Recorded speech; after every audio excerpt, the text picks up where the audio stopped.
রাজাপুর শ্রীপুর মাগুরা শ্রীপুর মাল কয় বস্তা পেঁয়াজ নিয়ে আসছেন? 90 বস্তা 96 বস্তা 96 বস্তা। কাগজপত্র আমার আছে না? বাড়ির মাল। মাথায় করে নিয়ে আসছেন না গাড়ি করে নিয়ে আসছেন? গাড়িতে আছে। কোন গাড়িতে নিয়ে আসছেন? ট্রাকে নিয়ে আস, ট্রাকের কাগজ দেখান। ট্রাকে করে নিয়ে আসছেন না? চালান বালা নিয়ে আসছেন? না আমি সাথে আইছি। এই কথা বলেন না আবার। আপনি তো চালাকি করলেন প্রথমেই, ওই তো উনি তো সঠিক তথ্য দিতে পারছেন না। আপনার তো আমরা জিজ্ঞেস করি না যে কে নিয়ে আসছে মাল। আপনি বলেন যে কৃষকের, মানে অ্যাভয়েড করার চেষ্টা করতেছেন। কৃষকরা তো চালান বালা নিয়ে থামেন, আসছে। আমি বলি ট্রাকে করে নিয়ে আসছে না? উনি তো মাথায় করে নিয়ে আসেন 90 বস্তা 96 বস্তা মাল। মনে করেন 5-6 জন মনে মিলে এক করার গাড়ি। দরকার নাই তো। 5-6 জন মিলে এক গাড়ি নিয়ে আসে।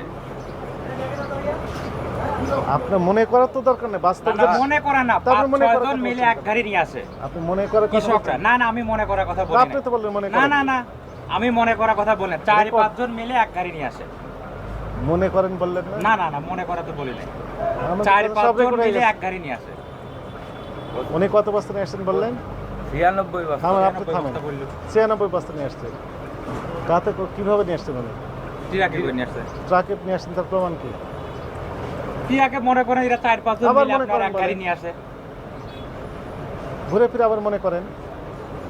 4-5 জন মিলে এক গাড়ি নিয়ে আসে এরকম কৃষকরা যারা। এলাকায় বেশি তো মনে করেন ব্যাপারীরা আবার মনে করেন। থামেন, আপনি থামেন। ঘুরে ব্যাপারীরা ফিরে তো আপনি বাকি মনে করে। করেন। আপনি বাস্তবে গত সপ্তাহে দাম কত ছিল? গত সপ্তাহে পেঁয়াজের দাম গত সপ্তাহে কত গত ছিল? সপ্তাহে তো আপনার 45-46 টাকা বেশি, 47 টাকা। 45 হয়েছে। তার আগের সপ্তাহ তার আগের সপ্তাহে ছিল আপনার 40 টাকা, 40-39। ওই 10 টাকা করে বাড়িয়ে দিলেন আপনারা। 10 টাকা এখন তো মনে করেন যে আপনার এলাকায় দাম আবার বেশি। ঘুরে ফিরে আপনার মনে করেন। এলাকায় তো সব মনে করেন স্টক করছে। মনে করেন আপনি সবাই লাভ করতেছেন। এলাকায় তো আপনার 2000-2100-2200 টাকা বাজার। সেই হিসাবে আমরা আমরা দাম এই জায়গায় নিয়ে ছাড়া আমারও লস হয়েছে। আপনাকে তো আমি জিজ্ঞেস করি নাই। আচ্ছা ঠিক আছে। আপনি তো কৃষকই না, আপনি ভুয়া কৃষক। না কৃষক, কৃষক। আবার কথা বলেন। উনি যে কৃষক, উনি কৃষক। কিভাবে নিয়ে আসছেন? অবশ্যই ওনার ক্ষেতের মাল ছাড়। কথা বলেন না। ওনার নামেন। ক্ষেতের মাল, 300 ওনার জমি ক্ষেতের মাল উনি লাগাইছে, চাঙে রাখতে সেখান ওনাকে থেকে তো নিয়ে আমি আসছে। জিজ্ঞেস করছি, আপনি কথা বলছেন কেন?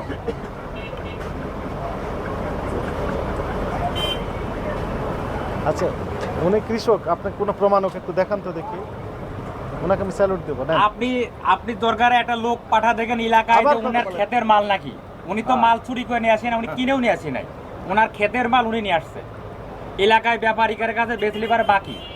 এজন্য টাকা এখানে এসে দেনা ঢাকা ছাড়া এসে আর ওই বিক্রি ধরেন করে 2 যায়। কেজি দরকার বিক্রি নাই, এখানে একটা মনে করেন কম দামে বিক্রি করে যায়। আপনি মনে করেন এই কথাটা বাদ দেন। জি, প্র্যাকটিক্যালি তো আপনি দাম বেশি দিচ্ছেন। কেমনে দাম বেশি স্যার? এলাকায় তো কিনলে ওই যে পারে বললেন মনে করেন গত 52-53 সপ্তাহে- টাকা পড়ে। আবার মনে করেন ওই ঘুরে ফিরে। 52-53 টাকা পড়ে। আজও খবর নিয়ে শুনেন। দেখেন যে কত গেছে বাজার। শুনেন, আমি তো আপনাকে জিজ্ঞেস করি না সেই কথাগুলো, যে উত্তরগুলো আপনি দিচ্ছেন। আপনি শুধু একটা পয়েন্টেই থাকেন, যে কথাগুলো আমরা জিজ্ঞেস করছি ওই কথাগুলোর উত্তরগুলোই দেন। আপনি শুধু মনে করেন বলে অন্য লাইনে চলে যাচ্ছেন। মানে কৃষক না অকৃষক সেটা আমি তো জিজ্ঞেস করেছিলাম। না, ঠিক আছে। তা আপনি মনে করেন কৃষক, মনে করেন এত, মনে করেন এই, মনে করেন এই, বারবার একই কথা বলছেন। এখন আমি যদি ভেরিফাই করি তাও তো উনি উত্তর মিলবে না। আমি তো ওই লাইনে হাঁটি না। আপনার নাম কি? আমার নাম শহীদুল। আপনি তো ব্যবসায়ী। জি। ব্যবসায়ী না আপনার? আপনার ব্যবসা প্রতিষ্ঠানের নাম কি? মেসাস নিউ বাণিজ্যালয় নিউ বাণিজ্য। কাগজপত্র আছে না? আছে। বের করেন তো কিছু। আছে ওই যে আমাদের ট্রেড লাইসেন্স। হ্যাঁ, বের করুন। ওইটা নামান তো। বের করুন।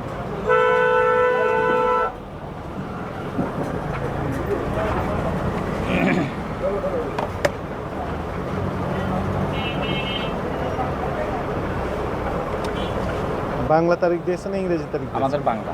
বাংলা তারিখ দিয়েছে।